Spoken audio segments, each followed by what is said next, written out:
भगवान कृष्ण और राधिका रानी ऐसे लोगों को कभी माफ नहीं करेंगे। मंदिर के पुजारी इस बात को कहते हैं, वही पुजारी जो अपने भगवान कृष्ण और अपनी राधिका रानी के लिए रात को बदमाशों से दो दो हाथ करने लगे। सीसीटीवी में सारा का सारा वो फुटेज कैद हो गया, वो तस्वीरें कैद हो गई जिसमें बदमाश देसी कट्टा सटाकर भगवान कृष्ण और राधिका रानी की 1.5 करोड़ की मूर्ति को लेकर भाग गए। वे भगवान कृष्ण और राधिका रानी की मूर्ति को, उनकी प्रतिमा को जो 200 साल पुरानी है, उसको चुराने के लिए बिहार के समस्तीपुर के एक मंदिर में गए थे और वहां से 125 किलो वजनी मूर्ति को चुरा कर लेकर वे अपने साथ चले गए।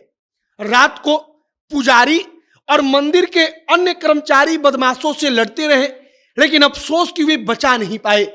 आगे आपको हम पूरी कहानी सुनाएंगे कि रात के वक्त में क्या हुआ और ये 1.5 करोड़ महंगी वह प्रतिमा इतनी महंगी क्यों है। बाकी नमस्कार, मेरा नाम है मोहित कुमार सिंह और आप जनता जंक्शन देख रहे हैं। यह वीडियो तैयारी अड्डा के द्वारा प्रायोजित है। अगर आप SSC, CGL, UPSC prelims, Bihar PSC, Bihar police SI जैसे किसी भी कॉम्पिटिटिव एग्जाम की तैयारी कर रहे हैं तो आपकी मदद करने के लिए तैयारी अड्डा आ चुका है, जो आपके लिए लाया है ऑनलाइन टेस्ट सीरीज, वह भी मात्र 150 रुपये में। आप इनका ऐप तैयारी अड्डा प्ले स्टोर पर से डाउनलोड कर सकते हैं या फिर इनके वेबसाइट पर भी जा सकते हैं। स्क्रीन पर आपको जानकारी दिख रही होगी, साथ ही ये क्यूआर कोड भी दिख रहा होगा। क्यूआर कोड को स्कैन करने के बाद आप सीधे इनके वेबसाइट पर चले जाएंगे। अगर एग्जाम को पहले अटेम्प्ट में निकालना है तो तैयारी अड्डा आज ही डाउनलोड कीजिए। बाकी अब हम लोग वापस आते हैं अपने खबर पर। बिहार के समस्तीपुर में भगवान कृष्ण और राधिका रानी का एक बड़ा प्रसिद्ध मंदिर है। उस मंदिर में लगभग 200 साल पुरानी एक प्रतिमा रखी हुई थी। आप भगवान कृष्ण और राधिका रानी को देखिए। इस प्रतिमा को चुराने के लिए चोरों ने पूरी प्लानिंग बनाई। वे अपने हाथ में देसी कट्टा लेकर, पिस्टल लेकर मंदिर के अंदर आधी रात को घुसते हैं, वहां पर जाते हैं और पुजारी ने जब बदमाशों को देखा तो पुजारी उनसे जाकर भिड़ गया। पुजारी अकेले उनसे लड़ने लगा, लेकिन अकेला पुजारी और उनके हाथों में देसी कट्टा और पिस्टल, वे पुजारी को धर पकड़कर उसका हाथ पैर बांध देते हैं। मंदिर के अन्य कर्मचारी आते हैं, उनका भी हाथ पैर बांध देते हैं और सब कुछ उस वक्त पर सीसीटीवी कैमरे में कैद हो रहा था।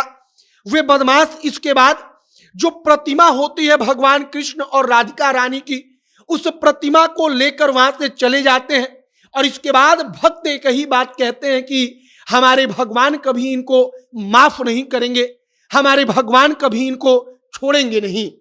अब भगवान कृष्ण और राधिका रानी का यह मूर्ति इतना महंगा क्यों है, तो इसके बारे में बताया जाता है कि यह अष्ट धातु से बना हुआ है। अष्ट धातु से निर्मित प्रतिमा है जो लगभग 200 साल पुरानी है और बाजार में इसकी कीमत 1.5 करोड़ रुपए है। इसका वजन 125 किलो है। मतलब कि भगवान कृष्ण और राधिका रानी दोनों प्रतिमाओं को मिलाकर अगर आप वजन करेंगे तो वो 1 क्विंटल 25 किलो का होगा। और अब मंदिर से इसी मूर्ति की चोरी हुई है, जिसको लेकर चारों तरफ एकदम सनसनी फैल गई। पुलिस अब मामला दर्ज करके बदमाशों को पकड़ने की कोशिश कर रही है। लेकिन आप यहां पर देखिए कैसे पुजारी से पहले वे लड़ते हैं, झगड़ते हैं, उसको काबू में करते हैं और उसके बाद जिस मकसद से वे आए थे कि हमको भगवान कृष्ण और राधिका रानी की प्रतिमा चोरी करनी है, उस भगवान कृष्ण और राधिका रानी की प्रतिमा को उठाकर वे वहां से लेकर चले गए। और अब अगर वे उसको मार्केट में बेचने में सफल हो जाते हैं, ब्लैक मार्केट में, इंटरनेशनल मार्केट में भगवान की मूर्तियों की कई कई करोड़ रुपए में कीमत मिलती है और अगर वे बाजार में बेचेंगे तो 1.5 करोड़ रुपया उनको मिलेगा। मतलब कि 1.5 करोड़ रुपए के लिए उन्होंने भगवान की प्रतिमा को चुरा लिया। अब एक तरफ पुलिस जांच कर रही है, दूसरी तरफ भक्तों का आसरा अपने भगवान से है कि भगवान ऐसे आदमी को, ऐसे चोरों को माफ नहीं करेंगे जो भगवान को उनके भक्तों से छीन कर लेकर चला गया। अब फिलहाल समस्तीपुर की पूरी कहानी है। समस्तीपुर में कट्टा दिखाकर बताया जाता है कि बेलसंड थाना क्षेत्र में एक चंदौली गांव पड़ता है, वहीं पर यह सब कुछ किया गया। अब आगे देखते रहिए कि और क्या कुछ जानकारी और क्या कुछ अपडेट निकल कर आता है। अगर कुछ और जानकारी आएगा, कुछ और अगर बड़ा अपडेट इस सिलसिले में आएगा तो हम आप तक पहुंचाएंगे। आप तमाम खबरों के लिए हमारे साथ बने रहिएगा। वीडियो वहीं पर समाप्त करते हैं। कैमरे से विशाल खड़े हैं और मैं मोहित कुमार सिंह। बहुत बहुत धन्यवाद।